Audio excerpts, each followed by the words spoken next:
بسم الله الرحمن الرحيم نحمده ونصلي ونسلم على رسوله الكريم أما بعد فأعوذ بالله من الشيطان الرجيم بسم الله الرحمن الرحيم وما كان لمؤمن ولا مؤمنة إذا قضى الله ورسوله أمرا أن يكون لهم الخيرة من أمرهم ومن يعص الله ورسوله فقد ضل ضلالا مبينا صدق الله مولانا العظيم رب اشرح لي صدري ويسر لي أمري واحلل عقدة من لساني يفقه قولي اللهم صل على محمد وعلى آل محمد كما صليت على إبراهيم وعلى آل إبراهيم إنك حميد مجيد اللهم بارك على محمد وعلى آل محمد كما باركت على إبراهيم وعلى آل إبراهيم إنك حميد مجيد۔ مضمون یہ چل رہا تھا کہ آج کے دور میں رشتوں میں مشکلات کیوں پیش آتی ہیں، تو اس حوالے سے ایک بات یہ ذہن نشین کرنی چاہیے کہ اس معاملے میں اپنی خواہشات کو قربان نہیں کیا جاتا، اپنی چاہتوں کو نہیں چھوڑا جاتا۔ اگر ہم اپنی خواہشات کو اور اپنے دل سے اٹھنے والے جذبات کو اسلام کے تابع کر دیں، پیارے رسول صلی اللہ تعالی علیہ وسلم کی زندگی کے تابع کر دیں، تو یہ مشکلات نہ پیش آئیں۔ پیارے رسول صلی اللہ تعالی علیہ وسلم نے کمال ایمان کے لیے شرط قرار دیا ہے کہ تم اپنی تمام تر خواہشات کو اور تم اپنے دل سے اٹھنے والے تمام تر جذبات کو اس دین کے تابع کر دو جو دین میں لے کر آیا ہوں۔ اگر کمال ایمان چاہتے ہو، اگر ایمان میں پختگی چاہتے ہو، اگر ایمان میں کمال چاہتے ہو، تو تمہیں یہ قربانی دینی پڑے گی، اپنی خواہشات کو چھوڑنا پڑے گا اور اپنی چاہتوں کو قربان کرنا پڑے گا، اس لیے کہ رسول اکرم صلی اللہ تعالی علیہ وسلم نے جو تمہارے لیے سوچا، جو فرمایا، جو اللہ پاک نے آپ سے کہلوایا، اس میں ہماری دنیا اور آخرت دونوں جہانوں کے فائدے ہی فائدے ہیں۔ لا یؤمن احدکم حتی یکون ہواہ تبعا لما جئت بہ، اس وقت تک تم میں سے کوئی آدمی صاحب ایمان نہیں ہو سکتا جب تک اپنی تمام تر خواہشات کو، اپنے احساسات اور اپنی محبتوں اور اپنی نفرتوں کو اس دین کے تابع نہ کر دے جو دین میں لے کر آیا ہو۔ اور ایسا کیوں نہ ہو؟ کیوں ایسا نہ ہو؟ اس لیے کہ محمد رسول اللہ صلی اللہ تعالی علیہ وسلم آپ کے لیے، میرے لیے، ہم سب کی بچیوں اور بچوں کے لیے اور ہماری اولادوں کے لیے ہم سے زیادہ خیر خواہ ہیں۔ ایک باپ اپنی اولاد کے لیے فیصلہ کرتا ہے، ایک ماں اپنے رشتے کے لیے، اپنی بیٹی کے رشتے کے لیے سوچتی ہے، ایک باپ اپنی بیٹی کے رشتے کے لیے سوچتا ہے، ایک باپ کی سوچ اور ماں کی سوچ ہے، اور ایک پیارے رسول صلی اللہ تعالی علیہ وسلم کی سوچ اور تعلیم ہے۔ پیارے رسول صلی اللہ تعالی علیہ وسلم میری بیٹی، آپ کی بیٹی کے لیے جو سوچیں گے، جو کچھ آپ نے سوچ کر ارشاد فرمایا، جو کر کے دکھایا، وہ ہماری سوچوں سے، ہمارے احساسات سے، ہمارے جذبات سے کروڑوں درجے بہتر اور افضل ہے۔ اس لیے النبی اولا بالمؤمنین من انفسہم، تمہارے نبی محمد رسول اللہ صلی اللہ تعالی علیہ وسلم تمہارے لیے تمہاری جانوں سے بھی زیادہ مخلص اور خیرخواہ ہیں۔ جب تمہاری جانوں سے زیادہ مخلص اور خیرخواہ ہیں تو پھر تمہاری اولادوں کے لیے بھی وہ خیرخواہ ہیں، تمہاری بچیوں کے لیے بھی وہ خیرخواہ ہیں، تمہارے بچوں کے لیے بھی وہ خیرخواہ ہیں۔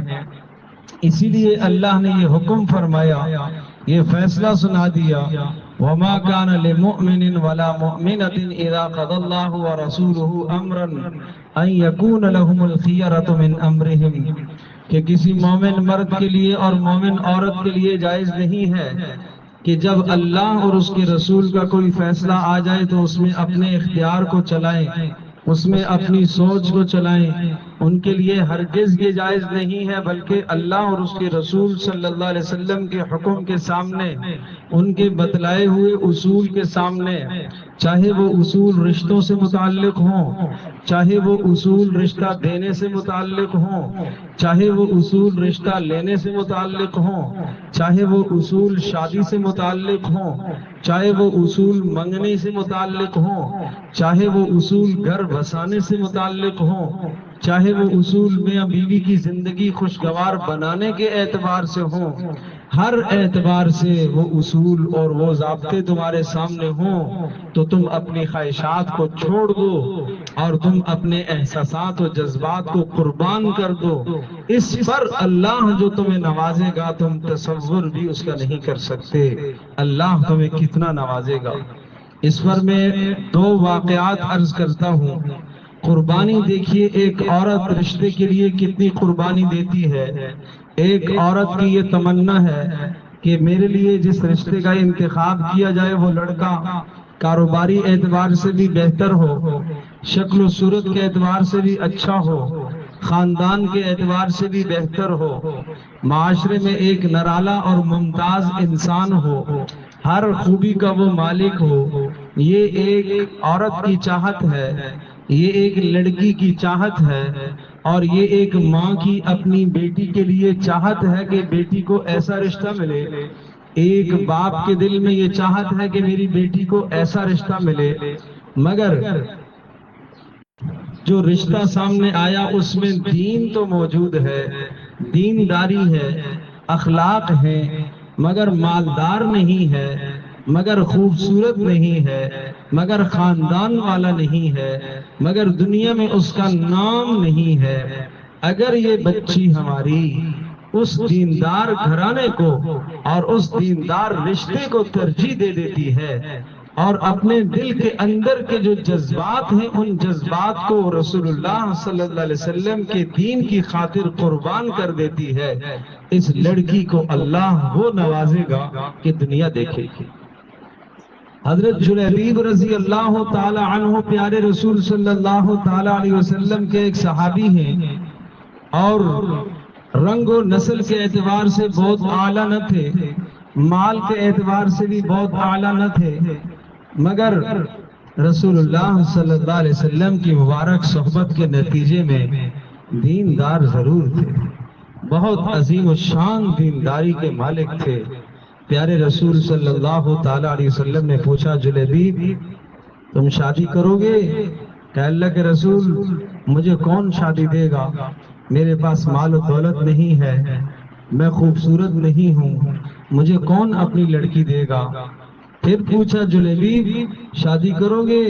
کہ اللہ کے رسول میرے سے کون لڑکی نکاح کرے گی اور کون مجھے اپنا داماد بنائے گا؟ قربان جائیے، رسول اللہ صلی اللہ تعالی علیہ وسلم نے خبر فرمائی، فکر فرمائی، آپ نے فرمایا جلیبیب غم نہ کرو، ہم تیرے لیے شادی کا انتظام کرتے ہیں، ہم تیرے لیے شادی کا بندوبست کرتے ہیں۔ جلیبیب خوش ہو گئے۔ آج رسول اللہ صلی اللہ تعالی علیہ وسلم نے فرمایا کہ میں جلیبیب کے لیے شادی کا انتظام کرتا ہوں۔ پیارے رسول صلی اللہ تعالی علیہ وسلم نے فرمایا، جلیبیب دنیا کے اعتبار سے، مال کے اعتبار سے دنیا والوں کی نظروں میں کوئی مقام نہیں ہے، مگر اللہ کے ہاں جلیبیب تیرا بہت بڑا مقام ہے، اللہ کے ہاں تیری قدر و منزلت بہت ہے۔ آپ نے ارشاد فرمایا، میں جلیبیب میں سے ہوں اور جلیبیب مجھ میں سے ہے۔ ایسا گہرا تعلق آپ نے جلیبیب کے ساتھ ظاہر فرمایا اور کہا، جلیبیب انصار قبیلے کے فلاں شخص کو جانتے ہو؟ جی جی اللہ کے رسول جانتا ہوں۔ کہا جاؤ ان کے دروازے پر پہنچو اور انہیں میرا سلام کہو، اور سلام کے بعد یہ پیغام دو کہ اللہ کا رسول آپ سے آپ کی بیٹی جلیبیب کے لیے مانگ رہا ہے۔ جلیبیب چلے گئے، دروازے پر دستک دی، اندر سے صاحب خانہ باہر تشریف لائے۔ کون ہو؟ کہاں سے آئے ہو؟ کیسے آئے ہو؟ کہا جلیبیب۔ کہا کون جلیبیب؟ ہم تو نہیں جانتے، ہم تو نہیں جانتے کون جلیبیب۔ کہا رسول اللہ صلی اللہ علیہ وسلم نے بھیجا ہے۔ واہ واہ مرحبا، بہت اچھا ہو، کیسے آئے ہو؟ فرمائیے حکم۔ کہا رسول اللہ صلی اللہ علیہ وسلم نے آپ کو سلام پیش کیا ہے۔ خوشی سے خوشی سے خوشی سے یہ کیفیت بن گئی کہ گھر والوں کو خبر دی کہ رسول اللہ صلی اللہ علیہ وسلم نے اس کے جلیبیب کے ذریعے سے سلام بھیجا ہے۔ گھر والے خوش۔ کس کا سلام آیا؟ محمد رسول اللہ صلی اللہ تعالی علیہ وسلم کا سلام آیا ہے۔ اگلی بات کیا ہے؟ اگلی بات یہ ہے کہ محمد رسول اللہ صلی اللہ تعالی علیہ وسلم نے آپ سے آپ کی بیٹی کا میرے لیے رشتہ مانگا ہے۔ پیارے نبی صلی اللہ تعالی علیہ وسلم نے کہا ہے اپنی بیٹی کا رشتہ مجھ سے کرا دو۔ یہ شخص انصاری جلیبیب کو سر سے لے کر پاؤں تک دیکھا، کہا اچھا مجھے موقع دو، میں گھر سے پوچھتا ہوں، بیوی سے پوچھتا ہوں۔ اندر چلے گئے، بیوی سے جا کے پوچھا جلیبیب ہے، اس رنگ کا مالک ہے، میں جانتا نہیں ہوں خاندان کیا ہے، میں جانتا نہیں ہوں مال کے اعتبار سے کیا ہے، مگر رسول اللہ صلی اللہ علیہ وسلم نے بھیجا ہے۔ ماں نے کہا میں نے اچھے اچھے رشتوں کو ٹھکرایا، میری بیٹی حسن و جمال کا پیکر ہے، میری بیٹی خوبصورت ہے، میری بیٹی حسین پری ہے، میں اس کے لیے اس شکل والے اس رنگ والے لڑکے کو اپنا داماد نہیں بنا سکتی۔ بیٹی یہ باتیں سن رہی تھی، بیٹی نے یہ ارشاد فرمایا اور یہ جملہ فرمایا، کیا کہا؟ اتردون رسول اللہ صلی اللہ تعالی علیہ وسلم، کیا تم رسول اللہ صلی اللہ علیہ وسلم کے قاصد کو واپس لوٹاؤ گے؟ مجھے یہ رشتہ تسلیم ہے، اگر رسول اللہ صلی اللہ علیہ وسلم نے بھیجا ہے تو مجھے یہ تسلیم ہے، اگر محمد رسول اللہ نے میرے لیے یہ منتخب کیا ہے تو پھر مجھے تسلیم ہے۔ دیکھو اس بیٹی نے کیسے اپنے جذبات کو قربان کر دیا، دیکھو اس بیٹی نے کیسے اپنے دل سے اٹھنے والے احساسات کو قربان کر دیا۔ کیا اسے نئی خوبصورت لڑکا چاہیے؟ کیا اسے مالدار نہیں چاہیے؟ کیا اس کے دل میں مالداری کا خیال نہیں آیا ہوگا؟ کیا اس کے دل میں خوبصورتی کا خیال نہیں آیا ہوگا؟ کیا اس کے دل میں اعلیٰ خاندان کا خیال نہیں آیا ہوگا؟ مگر اگلا جملہ سنیے، وہ جملہ سنہری حروفوں سے لکھنے کے قابل ہے۔ ایک لڑکی کے لیے یہ جملہ مثال ہے، وہ لڑکی یہ کہہ رہی ہے اگر رسول اللہ صلی اللہ علیہ وسلم اس رشتے سے خوش ہیں تو میں خوش ہوں، میں اپنی خواہشات کو قربان کرتی ہوں، میں اپنی چاہتوں کو قربان کرتی ہوں، میں اپنی تمناؤں کو قربان کرتی ہوں، میں اپنی مرادوں کو قربان کرتی ہوں۔ کس پر؟ رسول اللہ صلی اللہ علیہ وسلم کی چاہت پر۔ اگر میرے پیارے نبی کی یہ تمنا ہے تو مجھے یہ رشتہ تسلیم ہے۔ کیوں تسلیم ہے؟ اس لیے کہ محمد رسول اللہ صلی اللہ تعالی علیہ وسلم النبی اولا بالمؤمنین من انفسہم، اس لیے کہ محمد رسول اللہ صلی اللہ علیہ وسلم نے میرے بارے میں جو سوچا ہے وہ مجھ سے زیادہ بہتر سوچا ہے۔ محمد رسول اللہ نے جو میرے بارے میں سوچا ہے میرے ماں باپ سے بھی زیادہ بہتر سوچا ہے، مجھے تسلیم ہے۔ چنانچہ والد چلے گئے اور رسول اللہ صلی اللہ علیہ وسلم کی خدمت میں جا کر بتا دیا کہ ہمیں یہ رشتہ تسلیم ہے۔ جلیبیب کی شادی ہو گئی حسین و جمیل لڑکی سے، اور انصار کا خاندان ہے، بلند خاندان کی مالکہ ہے، مال و دولت والے ہیں، حسب نسب والے ہیں، مگر جلیبیب خوبصورت بھی نہیں، اور جلیبیب کے پاس مال بھی نہیں، اور جلیبیب کے پاس دنیا کی کوئی عزت بھی نہیں، مگر عزت اللہ اور اس کے رسول کے نزدیک دینداری کی بنیاد پر ہے۔ دینداری کو دیکھ کر اس لڑکی نے فیصلہ کر لیا، اللہ کے رسول کے امر کو دیکھ کر اس نے فیصلہ کر لیا، یہ قربانی دی۔ پیارے رسول صلی اللہ تعالی علیہ وسلم نے دعا دی اللہ تبارک و تعالیٰ جلیبیب کے گھرانے میں برکتوں کو عطا فرمائے، اللہ مال میں وسعتیں عطا فرمائے۔ قربان جائیے جلیبیب کو یہ دعا ایسی لگی کہ انصار مدینہ کہتے ہیں مدینہ میں سب سے زیادہ بڑا گھر جلیبیب کا تھا، مدینہ میں سب سے بڑا گھر جلیبیب کا تھا، سب سے خوبصورت گھر جلیبیب کا تھا، سب سے آسائشوں والا گھر جلیبیب کا تھا۔ کیوں؟ اس لیے کہ اس لڑکی نے قربانی دی۔ اللہ قدردان ہے، اللہ قدردان ہے، اللہ قدردان ہے، شاکر ہے۔ وَكَانَ اللَّهُ شَاكِرًا عَلِيمًا، اللہ قدردان ہے، اللہ جاننے والا ہے۔ ایک لڑکی نے اپنے احساسات کو قربان کر دیا، اپنے جذبات کو رسول اللہ کے حکم کے پیچھے، آپ کی تمنا کے پیچھے اپنے جذبات کو قربان کر دیا۔ اللہ قدردان ہے، اللہ نے وہ نوازا، وہ عطا فرمایا کہ دنیا نے دیکھا کہ جلیبیب کا گھرانہ سب سے زیادہ مالدار ہو گیا، جلیبیب کا گھرانہ سب سے زیادہ خوبصورت ہو گیا۔ پھر وہ وقت آیا، ایک جہاد میں جلیبیب تشریف لے گئے اور جلیبیب کی شہادت ہو گئی، اور اس کے بعد جلیبیب کی بیوی کی زندگی اور خوبصورت ہو گئی، اور مدینہ میں سب سے فیاض عورت سمجھی جاتی تھی، سب سے زیادہ دینے والی عورت سمجھی جاتی تھی۔ یہ سب کچھ کس پر ملا؟ یہ قربانی پر ملا، یہ اپنے جذبات کو قربان کرنے پر ملا۔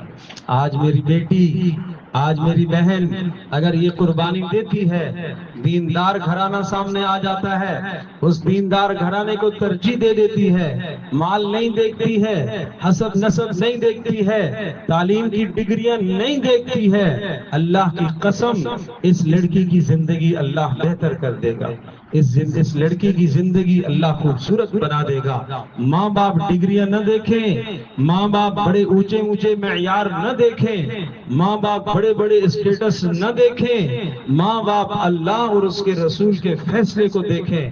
اگر ماں باپ نے اللہ اور اس کے رسول کے فیصلے کو دیکھا تو جو معاملہ اللہ پاک نے جلیبیب کی بیوی کے ساتھ عزتوں والا کیا، جلیبیب کے گھرانے کے ساتھ جو معاملہ کیا، اللہ وہی ہے، اللہ کے نبی بھی وہی ہے، اللہ کا دین بھی وہی ہے، اللہ کی کتاب بھی وہی ہے۔ نہ اللہ بدلا، نہ رسول بدلا، نہ دین بدلا، نہ قرآن بدلا، بدلے تو ہم بدل گئے، ہمارے معیار الگ ہو گئے، ہمارے اسٹیٹس بلند ہو گئے، ہماری سوچیں بدل گئی، ہماری ترجیحات بدل گئی، ہماری ترجیحات مال، ہماری ترجیحات بنگلہ، ہماری ترجیحات کوٹھی، ہماری ترجیحات بڑی نوکری، ہماری ترجیحات بڑا خاندان، ہماری ترجیحات خوبصورتی۔ جب آج کے دور میں ہم نے اپنے آپ کو ان ترجیحات کے تابع کر دیا، ان خواہشات کے تابع کر دیا، پیارے رسول صلی اللہ تعالی علیہ وسلم کی ترجیحات کو ہم نے چھوڑ دیا، تو اس کا نتیجہ یہ آ رہا ہے کہ آج معاشرے میں لڑکیاں بن نکاح کے ہیں، عمریں ڈھل جاتی ہیں، 30 سال، 45 سال، 40 سال، ساری زندگی گزر گئی بغیر نکاح کے۔ کیا ہوا ہے؟ کیوں ایسا ہوا ہے؟ معیار کا رشتہ نہیں ملا، ڈاکٹر تو بنا لیا مگر آج زندگی اکیلے میں گزار رہی ہے۔ جب تک ماں باپ ہیں، ماں باپ کے رحم و کرم پر چلے گی، ماں باپ سر سے گزریں گے، اس کے بعد بھائیوں کے رحم و کرم پر، بھابھیوں کے رحم و کرم پر زندگی گزارے گی۔ تلخ اور اجیرن زندگی اس بیچارے کی گزرے گی، ڈپریشن میں چلی جائے گی، اور جس کا بہت بدترین نقصان ہوگا، بہت بدترین نقصان ہوگا۔ آئیے اس جگہ پر قربانی دیجیے، قربانی دیجیے۔ میں بچیوں سے کہتا ہوں، ماؤں سے کہتا ہوں، قربانی دیجیے۔ آئیے ایک اور واقعہ سناتا ہوں۔ بات قربانی کی ہے، اپنے جذبات قربان کرنا۔ حضرت زینب بنت جحش رضی اللہ تعالی عنہا کون خاتون ہے؟ پیارے رسول صلی اللہ تعالی علیہ وسلم کی پھوپھی کی بیٹی ہے۔ زینب بنت جحش قریشی خاندان ہے، زینب بنت جحش بنو ہاشم ہے، زینب بنت جحش رسول اللہ صلی اللہ علیہ وسلم کی قرابت دار ہے۔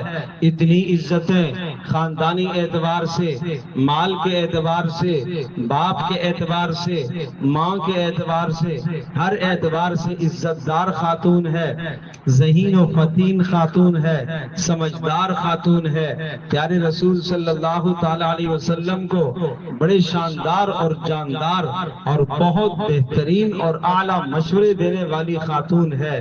نکاح کس کے ساتھ ہو رہا؟ زید بن حارثہ کے ساتھ۔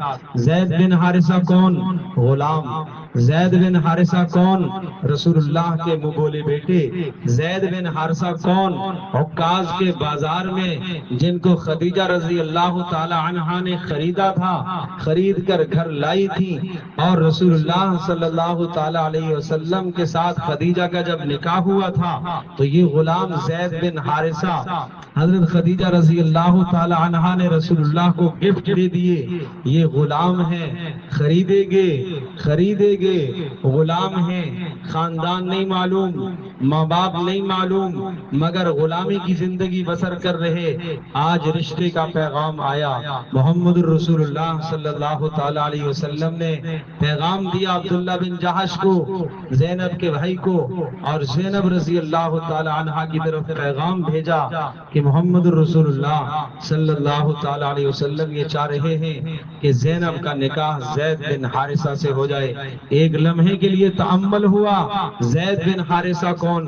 غلام ہے، غلامی کی زندگی گزارنے والا ہے، خاندان معلوم نہیں، مال و دولت نہیں، گھر نہیں، رسول اللہ کے پاس پڑے رہتے ہیں اور دنیا کا کوئی مقام نہیں، اور یہ تو شہزادی، اور یہ تو بنو ہاشم، اور یہ تو قریش، اور یہ تو رسول اللہ صلی اللہ علیہ وسلم کی قرابت دار، یہ تو پیارے رسول صلی اللہ علیہ وسلم کا خاندان۔ دل میں خیال آیا، تردد ہونے لگا کیسے یہ رشتہ قبول کروں۔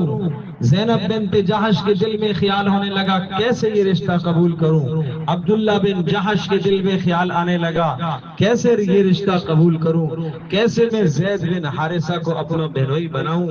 جی نہیں چاہ رہا۔ یہی خیالات تھے، یہی احساسات اور جذبات تھے جو ایک بیٹی کے ہونے چاہیے، جو ایک بچی کے ہوا کرتے ہیں، جو ایک بھائی کے ہوا کرتے ہیں اپنی بہن کے لیے۔ قرآن اتر آیا، وَمَا كَانَ لِمُؤْمِنٍ وَلَا مُؤْمِنَةٍ إِذَا قَضَى اللَّهُ وَرَسُولُهُ أَمْرًا أَن يَكُونَ لَهُمُ الْخِيَرَةُ مِنْ أَمْرِهِمْ۔ کسی مومن مرد کے لیے، کسی مومن عورت کے لیے ہرگز الاؤ نہیں ہے، ہرگز جائز نہیں ہے کہ جب اللہ کا فیصلہ آ جائے، اللہ کے رسول کا فیصلہ آ جائے تو بیچ میں اپنے اختیارات کو لے کر آئیں، بیچ میں اپنے جذبات کو لے کر آئیں، بیچ میں اپنے احساسات کو لے کر آئیں۔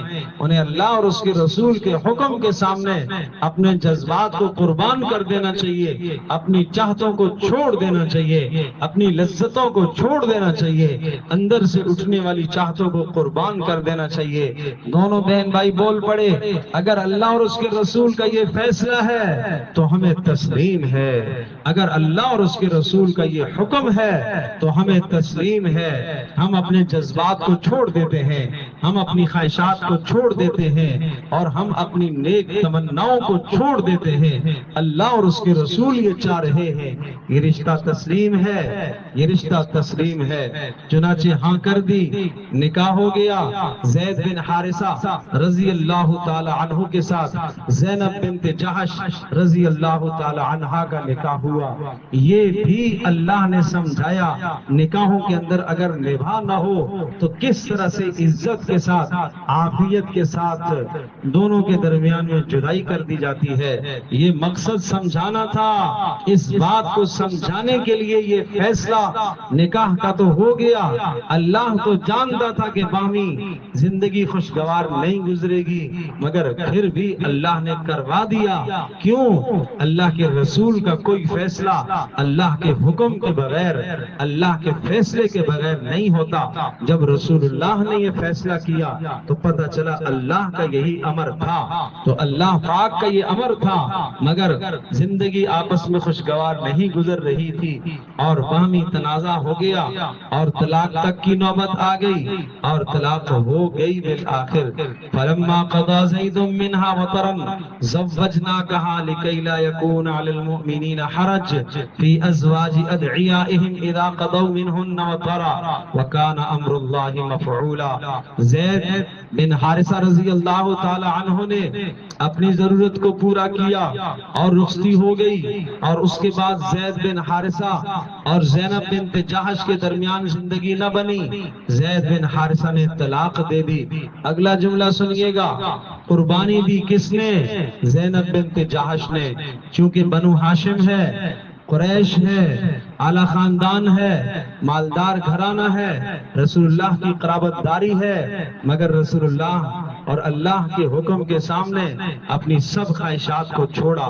اس خواہشات کو چھوڑنے پر اللہ نے زینب بنت جحش کو کیا دیا وہ سمجھنے کی بات ہے. اللہ قدردان ہے، اللہ قدردان ہے. اللہ کہہ رہا ہے کوئی بات نہیں، زوجنا کہا، زوجنا کہا.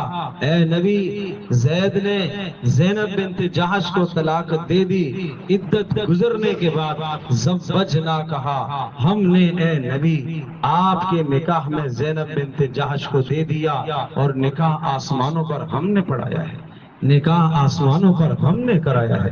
یہ زینب بنت جحش کو عزت ملی ہے، یہ زینب بنت جحش کو عزت ملی ہے. ام المؤمنین بن گئی رضی اللہ تعالی عنہا. ام المؤمنین زینب بنت جحش پیارے رسول صلی اللہ تعالی علیہ وسلم کی بیوی بن گئی. یہ شرف حاصل ہوا زینب بنت جحش کو کس پر؟ اس قربانی پر جو قربانی انہوں نے اللہ کے حکم کے سامنے دے دی، رسول اللہ صلی اللہ علیہ وسلم کے حکم کے سامنے دے دی. اس پر اللہ نے یہ دو انعام دیے، ایک تو نکاح آسمانوں پر ہوا اور دوسرا نکاح رسول اللہ صلی اللہ علیہ وسلم سے ہوا. ام المؤمنین بن گئی. النبی اولا بالمؤمنین من انفسهم وازواجہ امہاتہم. نبی کی بیویاں ایمان والوں کی مائیں ہیں. زینب بنت جحش نے قربانی دی. اس قربانی کے نتیجے میں زینب بنت جحش کو قیامت تک کے آنے والے انسانوں کے لیے، قیامت تک کے آنے والے مسلمانوں کے لیے اللہ نے انہیں ماں بنا دیا، ماں کا رتبہ عطا کیا. زینب بنت جحش کو یہ مقام کیوں ملا؟ کس بنیاد پر ملا؟ اس لیے کہ زینب بنت جحش نے قربانی دی ہے. اللہ قدردان ہے، اللہ قدردان ہے. اللہ کسی کی قربانی کو ضائع نہیں کرتا، اللہ کسی کی محنت کو ضائع نہیں کرتا. آج میری بیٹی، آج میری بہن، آج میری ماں اس بات کو سوچے کہ ہمیں رشتوں کے معاملے میں 100% رسول اللہ کے دین کو دیکھنا ہے. اللہ کے واسطے اپنی خواہشات کو چھوڑ دو. بچیوں سے درخواست ہے اپنی خواہشات کو چھوڑ دے، ماؤں سے درخواست ہے اپنی خواہشات کو چھوڑ دے، باپ سے درخواست ہے اپنی خواہشات کو چھوڑ دو. اللہ تمہیں اکیلے نہیں چھوڑے گا. تم خواہشات اللہ کے لیے چھوڑو گے، اللہ کے رسول کے لیے چھوڑو گے، اللہ تمہیں اکیلا نہیں چھوڑے گا. اللہ تمہیں رفعتیں عطا کرے گا، بلندیاں عطا کرے گا. دیندار رشتوں کو ٹھکرایا ہے، اچھے رشتوں کو ٹھکرایا ہے، مال دیکھا ہے، مگر کل مالداری کے اندر کوئی بھی کامیابی نہ نکلی تو پھر کیا ہوگا؟ اگر مالدار رشتہ دیکھنے کے بعد بھی باہمی رضامندی نہ ہو سکی، نباہ اچھا نہ ہو سکا تو پھر کیا کرو گے؟ دینداری کو بنیاد بناؤ. درخواست ہے ان دو واقعات سے ہمیں یہ سبق حاصل ہو رہا ہے کہ ہمیں دینداری کو مقدم کرنا چاہیے. اللہ تبارک و تعالی مجھے بھی آپ کو ہم سب کو عمل کی توفیق عطا فرمائے. وآخر دعوانا ان الحمد للہ رب العالمین.